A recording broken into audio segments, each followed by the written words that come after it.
Hello and welcome to the Refs Need Love To podcast, a show that gets real, raw, and behind the scenes in one of the hardest jobs on earth, the referee. I am your host, David Gerson, and today is going to be a real download. I had a game last night that I am not proud of, and I think it's so important on this podcast to be real, to be transparent, to be authentic, and talk about the good times, but also talk about the bad times, because that which does not kill us make us stronger.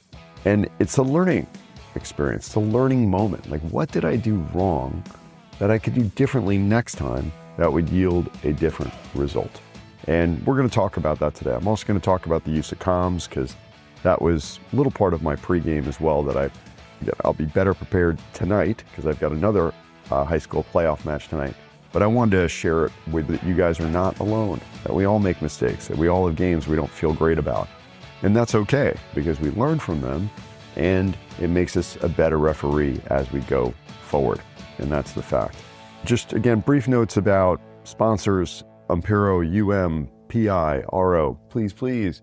I love these things. When I was out in California this weekend for the referee clinics, there were two other referees also wearing them right next to me. And again, everyone who uses these things loves them. If you had the first generation, trust me, the third generation is 1,000 times better. The first time or first gen of any product is never the best. Third gen is fantastic. You're going to receive them, you're like, oh my gosh, it's much nicer than I thought. They're wonderful. Go out, support them. They're great.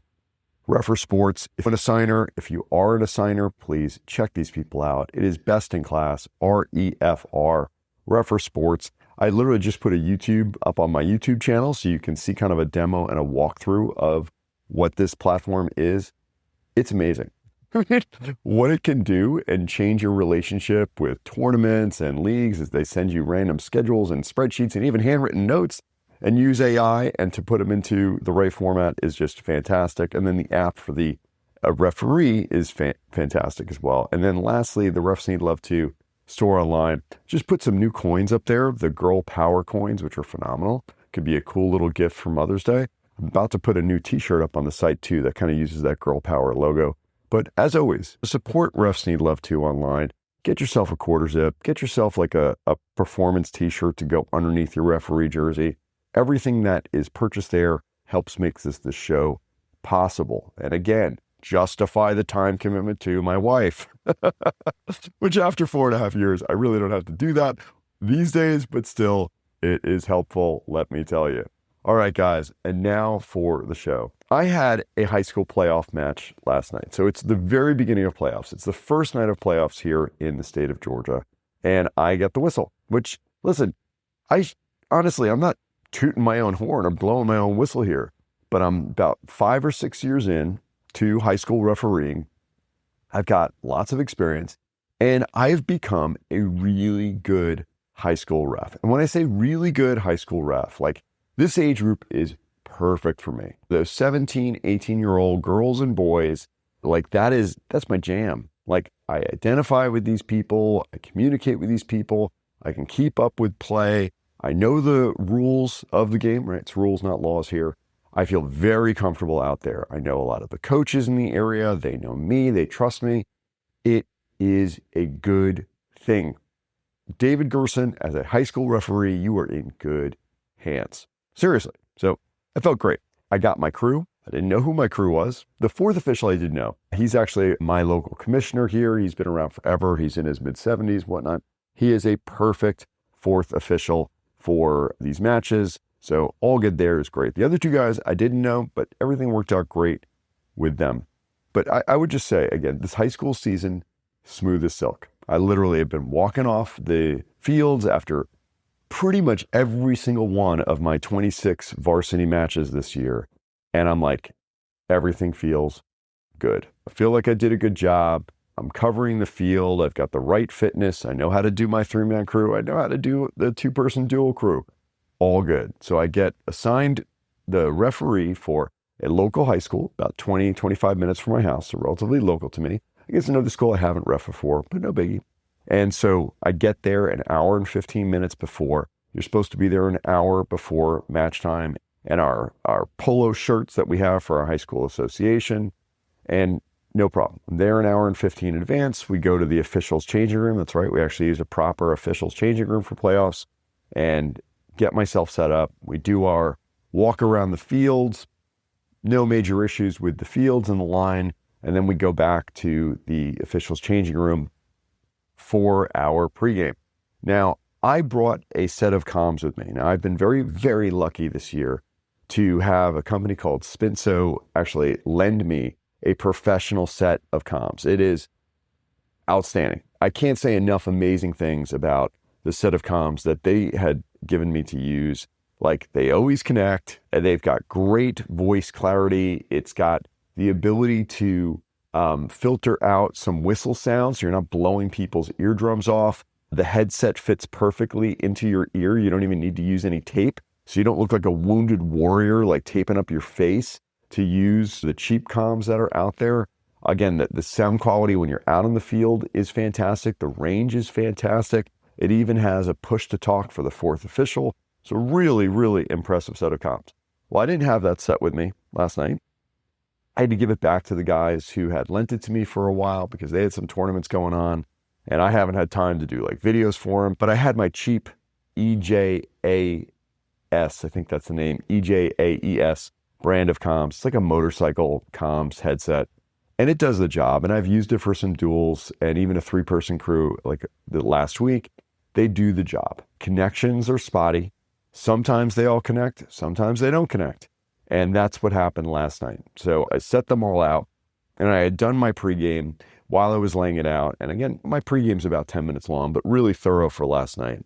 But for a good 5 minutes after I finished my pregame, I'm sitting there trying to connect the comms and I just could not get them to connect. So no comms for this playoff match. So that, it didn't throw me. Gosh, I've been reffing for 11 years. I don't need to have a set of comms to ref. I know how to ref them all good, but it's always nice to have those extra voices in your ear. And I could have used those extra voices last night. It would have been helpful on one particular play that I'm going to tell you about. So no biggie, but we finished our pregame. We changed into our uniforms and it's about 6:40 p.m. walking out to the pitch for a 7 p.m.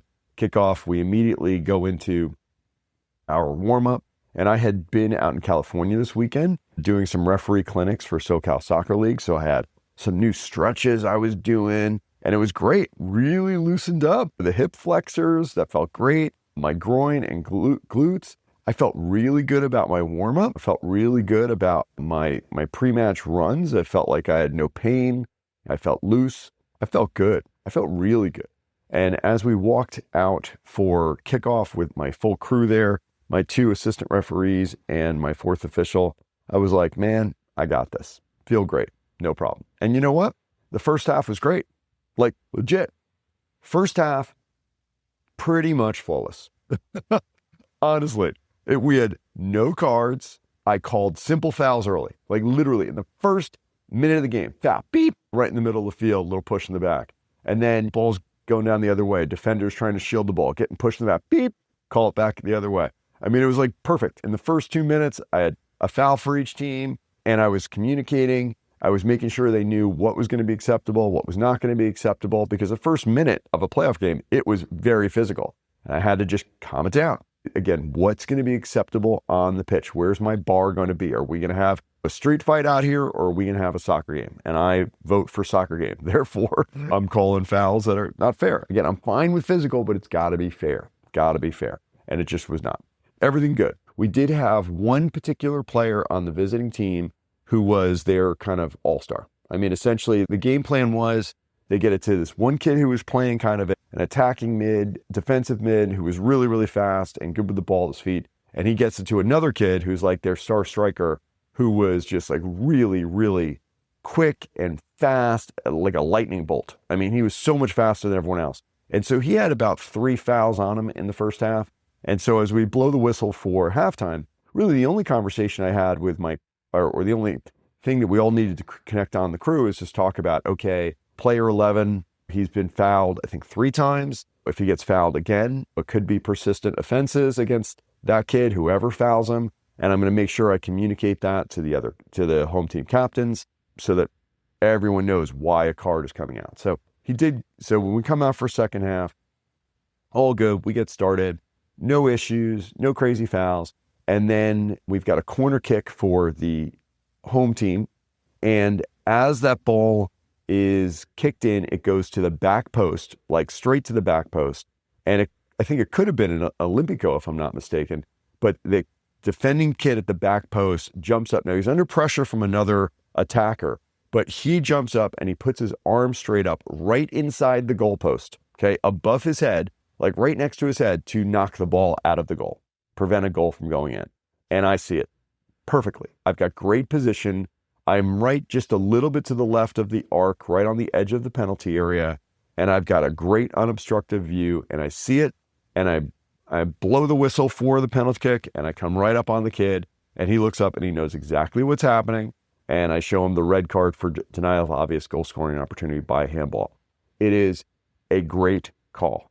Hey, that's what I'm saying. It is a great call. I see it. I know it.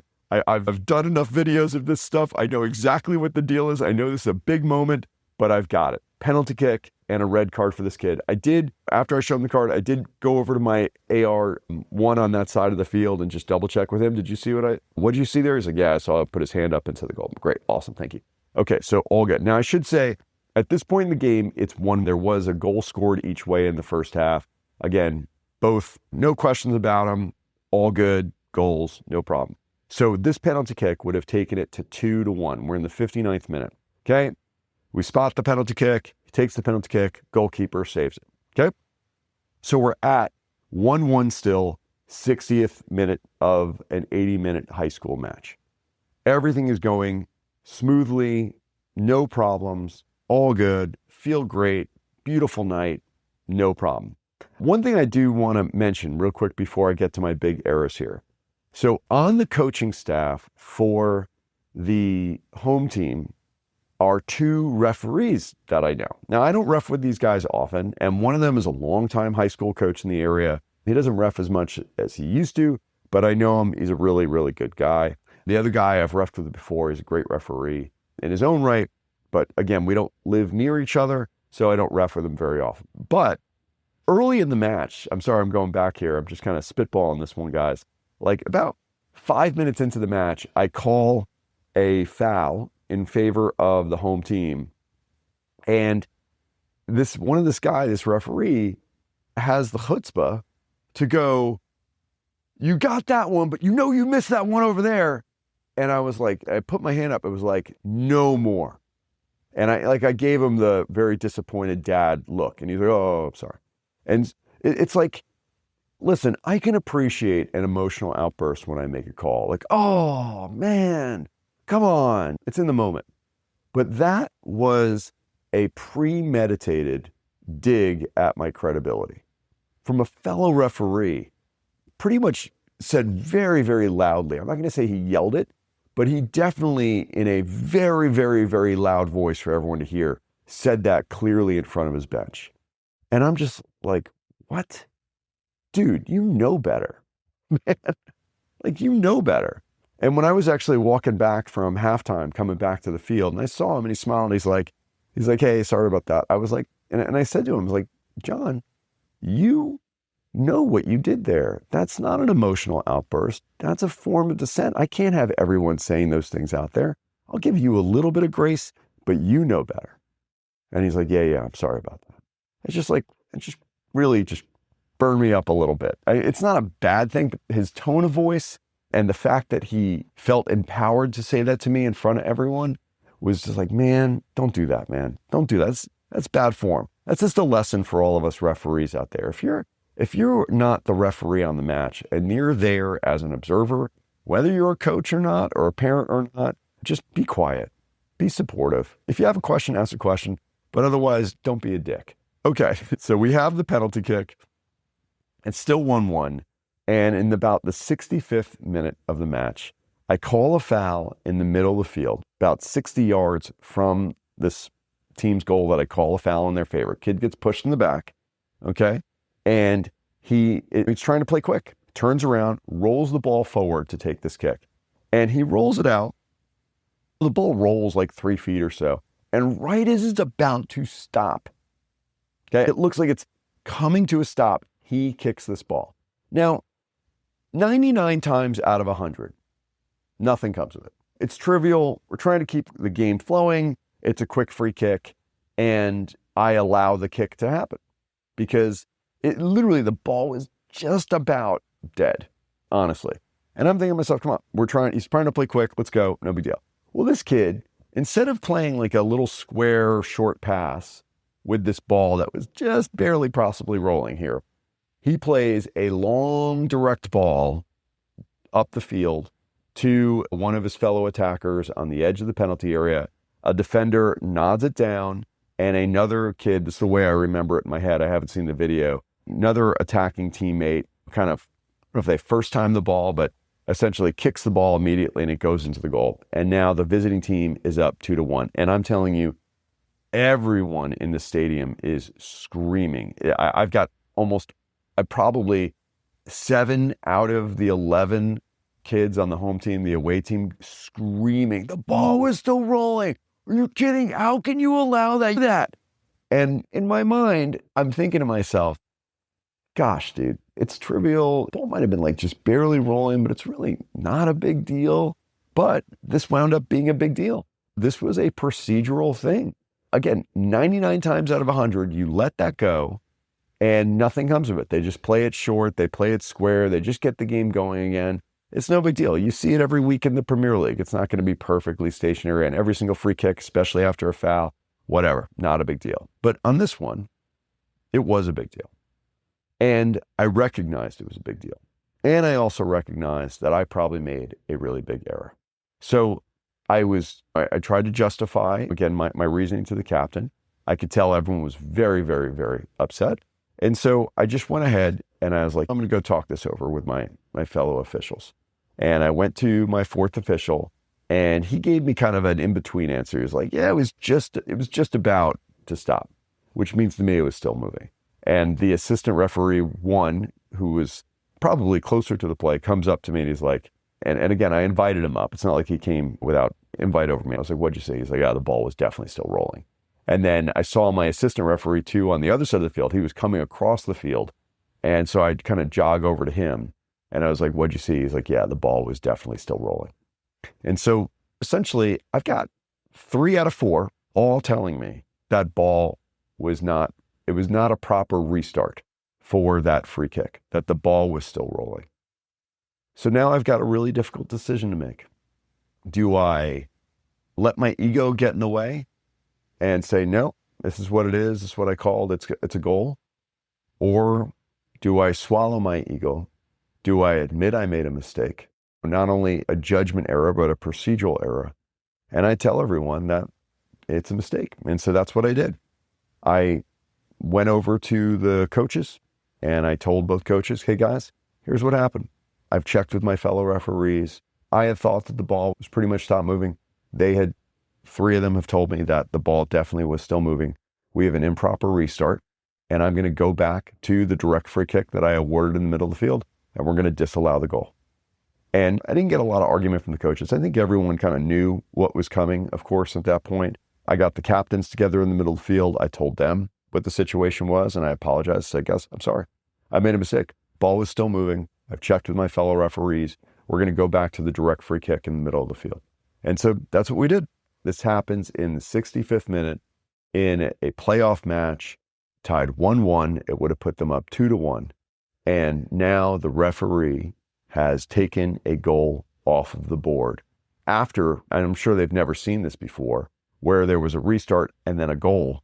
And then after that I call it back. Yeah, it's pretty bad. I mean, I'm just going to be honest. It's not a good look at all. Not a good look for me as a referee. I know better.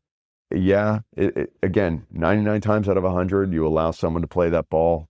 It's trivial. It's just like someone's like toe being off the ground like an inch on a throw-in. No big deal. Whatever. Let's go. You allow someone to touch the ball with a foot on a restart, and then they touch it a second time to move it. It's not, the free kick hasn't started. Just wait. They're going to start the free kick when I say they've started the free kick. But in this situation, it bit me in the ass. And so the lesson here is this is a playoff match. Okay. Someone is going to play their last game of their high school career that night. Last night they did. There are people who will never play again. Don't mess around or don't take chances like that. Like, just call it tight, just like I was, like with all my other fouls. Why would I let that go? Why would I let a potential ball rolling on a restart go? Even if it's in the middle of the field, just blow the whistle and do it again. That's it. That would have been the easy call. That would have been the simple call. And again, I take this massive risk allowing him to continue on that restart, and it blew up in my face. And I will never forget that moment and that feeling for as long as I live.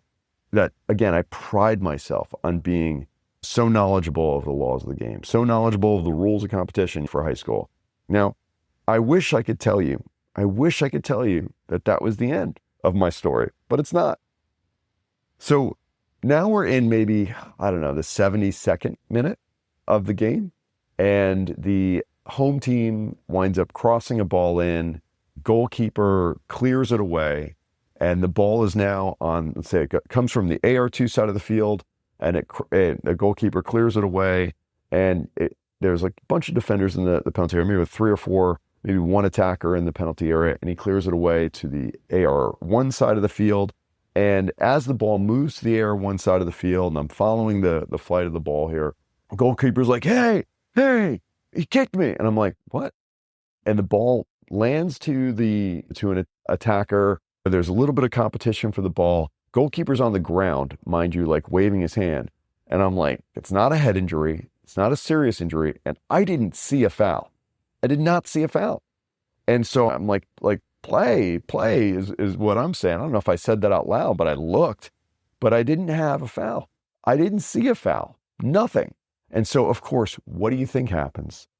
Attacking team crosses the ball back in to an attacker in the penalty area. He's onside, ball falls to him, and he winds up kicking it in, and goalkeeper kind of makes he gets up at this point, but he wasn't in perfect position, and makes like a half chance diving for the ball, and the ball goes into the net. And of course, the visiting team is irate. They come rushing towards me, and I'm like, guys, I didn't see a foul. I am so sorry. And I go and I talk with my assistant referee over there, the AR1 who's on that sideline, close to where the goal is. And I say, what'd you see? He's like, I didn't see anything.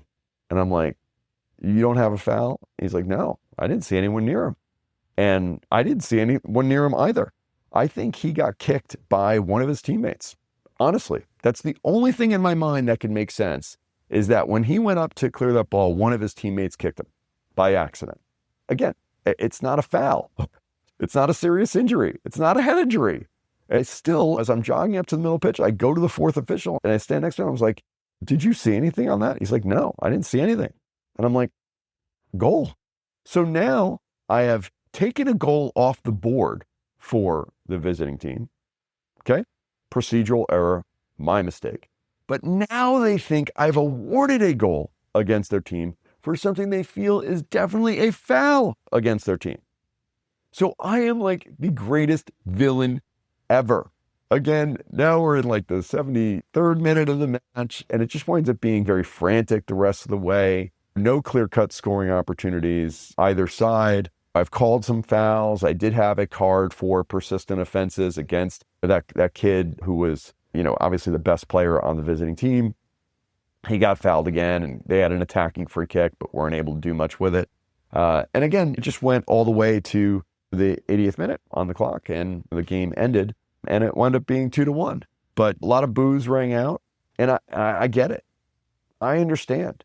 I mean, there's an entire team of kids who have played their last game ever where they feel like they were cheated by the referee.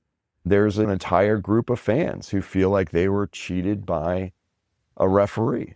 Now, were they cheated? No. They had a referee who made a mistake. And that's me. I made an error on allowing a free kick to go forward that shouldn't have gone forward because the ball was rolling. That's my mistake.